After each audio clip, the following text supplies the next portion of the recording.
మా మండల పరిధిలోని గరిస్పూడి పంచాయతీలో తిరుమలశెట్టి కనకరాజు అనే వ్యక్తి తను బొలెరో వ్యాన్ అంటే కిరాయికి తిప్పుకుంటూ ఉంటాడు. తను అదే ప్రాసెస్లో విజయవాడ నుండి బంటుమిల్లి మీదుగా వస్తుండగా బంటుమిల్లిలో తనకి ఇచ్చిన వర్క్ పడి అక్కడికి బంటుమిల్లి వేలోకి వెళ్ళడం జరిగింది. వెళ్తుండగా అక్కడ ఎస్ఐ గారు టర్నింగ్ పాయింట్లో ఫైన్స్ అనేది వేస్తున్నారు. ఫైన్స్ వేసేటప్పుడు ఈయన వచ్చే ప్రాసెస్లో హార్న్ వేశారు. ఎస్ఐ గారు ఇక్కడ ఫైన్లు వేస్తుంటే నువ్వు హార్న్ వేస్తావా, నీ వెహికల్ పక్క ఏంటి ఆప్ చేయి, నువ్వు దిగిరా, నీ కాగితాలు అవి చూపించి అని చెప్పి అక్కడున్న అంటే హోంగార్డు అట్లాగే కానిస్టేబుల్స్ ఎస్ఐ గారు ఇతన్ని బెదిరించడం జరిగింది. వీళ్ళు ఏం చేశారంటే ఎందుకు సార్ ఆప్ చేస్తున్నారు అని చెప్పి వాగ్వాదం అంటే అడిగారు. అడిగినప్పుడు కనకరాజు పైన వాళ్ళు అమానుషంగా ప్రవర్తించి నీ దగ్గర కాగితాలు ఏమున్నా, నీ యూనిఫామ్ ఏదని చెప్పి అడిగారు. వెంటనే అతను యూనిఫామ్ అనేది వేసుకుని ఆ వెహికల్లో నుండి దిగడం జరిగింది. దిగి సార్ క్షమించండి, నేను ఏం తప్పు చేశానో చెప్పండి, పోనీ ఫైన్ వేసి పంపించేయండి అని చెప్పి అతను ఎస్ఐ గారిని బతిపనుకోవడం జరిగింది. అయితే ఎస్ఐ గారు ఎక్కడ కూడా వినకుండా అక్కడ నుండి పోలీస్ స్టేషన్కి అనేది అతన్ని బలవంతంగా తీసుకెళ్లే ప్రాసెస్ లో ఆ రోడ్డు మీద అతన్ని అమానుషంగా కొట్టడం, ఆ హోమ్ గార్డ్ కూడా కొట్టిన వీడియో క్లిప్పింగ్స్ కూడా ఉన్నాయి. ఏం చేశారంటే ఇంకా ఇతను వీడియో తీయడం స్టార్ట్ చేశాడు. ఎస్ఐ గారు ఇట్లా ఇచ్చేస్తా ఉన్నారు, నేనేం చేశానని చెప్పి వీడియో ఎస్ఐ గారినే తీస్తావా అని చెప్పి ఇంకా పోలీస్ స్టేషన్కి తీసుకెళ్లి స్టేషన్లో ఎస్ఐ గారి రూమ్ లో ఆదివారం రోజు ఈ జరిగిన సంఘటన ఎస్ఐ గారి రూమ్ లో వీళ్ళు డోర్స్ వేసి అతన్ని వివస్త్రను కూడా చేశారు. బట్టలు తీసేసి బూట్ కాల్తో తన్ని ఇష్టం వచ్చినట్టు అతన్ని కొట్టి లాఠీతో కొట్టారు. అట్లాగే ఎస్ఐ గారు కొట్టారు, ఆయనతో పాటు కానిస్టేబుల్ హోంగార్డు వీళ్ళందరూ కొట్టి అతను అక్కడ నుంచి మొబైల్ లాగేసుకుని అతను ఫోన్ తీసేసుకోవడంతో పాటు ఆ వెహికల్ ను కూడా మేము ఇవ్వము, నీ దిక్కున్నగడ చెప్పు అని చెప్పి అక్కడి నుంచి పంపించేశారు. పంపించేస్తే అతను ఏం చేయాలో తెలియక వెళ్ళిపోయే ప్రాసెస్లో వీళ్ళు ఏం చేశారంటే డ్రంక్ అండ్ డ్రైవ్ కేసు అనేది నమోదు చేశారు. అతన్ని డ్రంక్ అండ్ డ్రైవ్ కేసు కింద ఫైన్ వేయడం జరిగింది. చెక్ చేశారు, ఓకే మేము యాక్సెప్ట్ చేస్తాం, తప్పు ఎవరు చేసినా సరే క్షమించరాదు, చట్ట ప్రకారం శిక్షించాలి, మీరు దాని ప్రకారమే డ్రంక్ అండ్ డ్రైవ్ కేసు కింద అతని పైన ఫైన్ వేశారు. అంటే ఈ బాబు గారు సర్కారు తీసుకొచ్చిన వినూత్నమైన నిర్ణయాల్లో ఒకటి మద్యం ఫుల్ గా అందించడం. అంటే మీరు ఫుల్ గా మందు కొట్టండి అని చెప్పి వీళ్ళే చెప్తారు, ఆ తర్వాత ఫైన్ కొట్టండి అని చెప్పి పోలీస్ అధికారులను అక్కడికి పంపించి ఫైన్ వేస్తూ ఉంటారు. ప్రతి గల్లీకి ప్రతి బడ్డీ షాప్ లోనూ ఈ మద్యం ఏరులయ్యే పారుతూ ఉంది.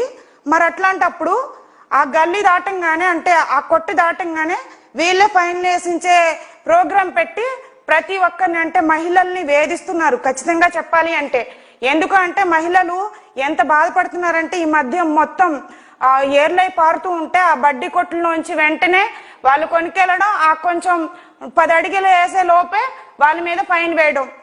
తక్కువ ఉంటుందా అంటే బాబు గారి సర్కారు వాళ్ళ జోబులు నింపుకోవడానికి సంపద బాగానే సృష్టించుకుంటా ఉన్నారు. సంపద సృష్టి అంటే వాళ్ళ జోబుల్లో డబ్బులు వేసుకోవడానికి ఇట్లా పేద ప్రజల ప్రాణాలతోనూ అట్లాగే పేద ప్రజల దగ్గర ఉన్న డబ్బులు దోచుకోవడానికి మాత్రమే ఈ ప్రభుత్వం పనిచేస్తుంది అనేది ప్రజలందరూ అర్థమైంది. ప్రజలందరూ బుద్ధి చెప్పే రోజు త్వరలోనే రాబోతుంది. అయితే వీళ్ళు ఫైన్ వేసి అతను అక్కడి నుంచి వెళ్ళిపోయిన తర్వాత అంటే కొట్టారు, అన్ని హింసించారు, వెళ్ళిపోయాడు. నెక్స్ట్ డే సోమవారం రోజు వేరే ఇంకొక అతన్ని వెంట పెట్టుకుని మా వెహికల్ ఇచ్చేయండి, మా అంటే మొబైల్ ఇచ్చేయండి, మేము ఏదైతే మీరు ఫైన్ వేశారో అది కడతామని చెప్పి ఎస్ఐ గారి దగ్గరికి వెళ్ళడం జరిగింది. మళ్ళీ అప్పుడు కూడా ఇష్టానుసారంగా మాట్లాడటం, మళ్ళీ ఇతను కొట్టడం, నీ వెహికల్ ఇచ్చే పనే లేదు, నీకు నీ దిక్కున్న దగ్గర చెప్పుకో, నీ మీద ఎట్లాంటి కేసులు పెట్టాలో అట్లాంటి కేసులు పెడతామని చెప్పి మళ్ళీ అప్పుడు కూడా అతను మానసికంగా హింసించారు. ఇంకా చూసి వచ్చేసాడు. ఎందుకు అంటే ఇతనికి అదే జీవనాధారం, వేరే జీవనాధారం లేదు. ఇతను యాక్చువల్ గా చెప్పాలంటే ఫిషర్మెన్ కమ్యూనిటీ అగ్నికుల క్షత్రియుడైనా తన జీవనాధారం అయితే ఈ వ్యాన్ డ్రైవ్ చేసుకుంటూ తన కుటుంబాన్ని పోషించుకోవడం. భార్య 2 బిడ్డలు ఉన్నారు. అయితే ఆ బిడ్డలని ఎలా పోషించుకోవాలని చెప్పి సతమతమైపోయి తన భార్యకి వెళ్ళి చెప్పాడు. మళ్ళీ చెప్తే తన భార్య అంది నెక్స్ట్ డే మళ్ళీ మంగళవారం రోజు, మీరు ఇట్లా కాదు, వాళ్ళు ఏమైనా డబ్బులు ఆశపడుతున్నారేమో, పోనీ అట్లా చేద్దాము అని చెప్పి మీరు వెళ్ళి అడగండి, ఏం చేయమంటారు సార్ అని చెప్పి వెళ్ళి అడగండి అని చెప్పి తన భర్తకి చెప్పి తను మళ్ళీ తన భర్తని పంపించడం జరిగింది. పంపించిన ప్రాసెస్ లో మళ్ళీ ఎస్ఐ గారి దగ్గరికి వెళ్ళి ఆయన కాళ్ళు పట్టుకుని, సార్ నన్ను క్షమించండి సార్, మిమ్మల్ని వీడియో తీయడం తప్పేనది, నన్ను క్షమించండి, నాకు ఈ వేనం లేకపోతే నా బ్రతుకుదెరువు లేదు, నా బిడ్డల్ని నా భార్యని నేను పోషించుకోలేను, నన్ను క్షమించి నా వేను నా ఫోన్ ఇచ్చేయండి సార్, నేను ఫైన్ కట్టేసి వెళ్ళిపోతాను, నన్ను క్షమించండి సార్ అని ప్రాధేయపడి ఆయన కాళ్ళ మీద పడి అడిగితే, నీ ఫోన్ గాని నీ వ్యాన్ గాని ఇచ్చే ప్రసక్తే లేదు, నీ బ్రతుకు కుక్క బ్రతికే, ఆర్టీఓకి చెప్పి నీ వ్యాన్ మీద ఏం కేసులు పెడితే ఎట్లా పెడితే నీ వ్యాన్ సీజ్ అయ్యి ఎట్లా ఉంటుందో అట్లాగే పెట్టించి ఆర్టీఓ గారితో మాట్లాడి నేను ఈ కేసులన్నీ నీ మీద బనాయించి నీ వెహికల్ అనేది సీజ్ చేయిస్తాను, ఎస్ఐగా ఉన్న నన్నే నువ్వు వీడియోలు తీస్తావా, నీకు బాగా బలిసిందా అని చెప్పి, అంటే ఒక వర్గర్ లాంగ్వేజ్ బూతులు కూడా నేను ఒక ఆడపిల్లగా నేను చెప్పలేను, మాట్లాడలేను, కానీ వర్గర్ అయిన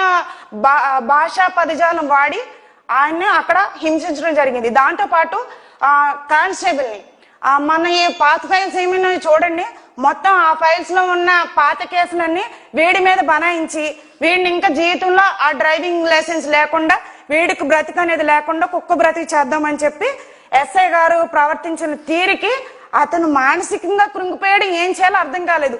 ఇంకా నా భార్య బిడ్డలను పోషించుకోలేని బ్రతుకు నాకు ఎందుకు అని చెప్పి వెళ్ళి వెంటనే పెట్రోల్ తెచ్చుకొని తన ఒంటి మీద ఆ పోలీస్ స్టేషన్ ఎదురుగానే నేను ఇక్కడే బూడిదైపోవాలి, అయితే నా వెహికల్ ఇవ్వాలి, లేదా నేను ఇక్కడే బూడిదై అయిపోవాలి అని చెప్పి అతను పెట్రోల్ పోసుకున్న ఆ స్టేషన్ ఎదురుగానే ఒంటికి నిప్పంటించుకోవడం జరిగింది.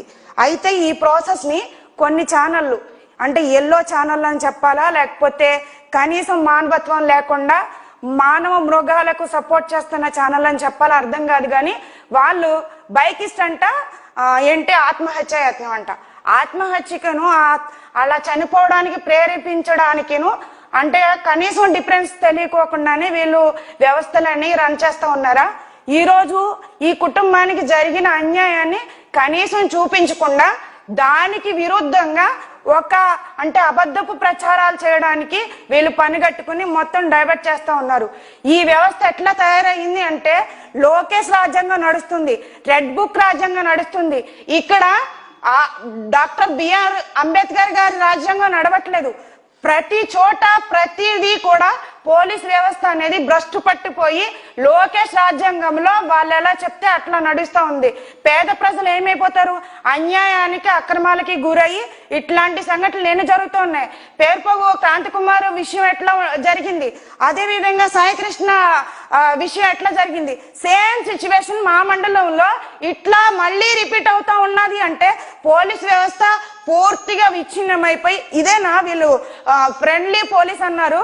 ఒక్క వీడియో తీసినందుకే ఒక్క సామాన్య మానవుడి పైన వీళ్ళు అమానుషంగా ప్రవర్తించి పోలీస్ స్టేషన్ కి తీసుకెళ్లి రూమ్ లో బంధించి మరి వాళ్ళు బూటకాలతో తన్ని కొట్టారే, ఇదేనా ఫ్రెండ్లీ పోలీస్ అంటే? ఫ్రెండ్లీ నేచర్ ఎక్కడుంది? వీళ్ళు మళ్ళీ అతను ఓవర్ యాక్షన్ చేశాడు, మేము అందుకనే చర్యలు మేము అట్లా ప్రవర్తించాడు ఎస్ఐ గారు అని చెప్పి. అంటే రక్షకులా వీళ్ళు భక్షకులా? అంటే ప్రభుత్వ వ్యవస్థల్ని కాపాడాల్సిన బాధ్యత వీళ్ళకి కనీసం లేదా?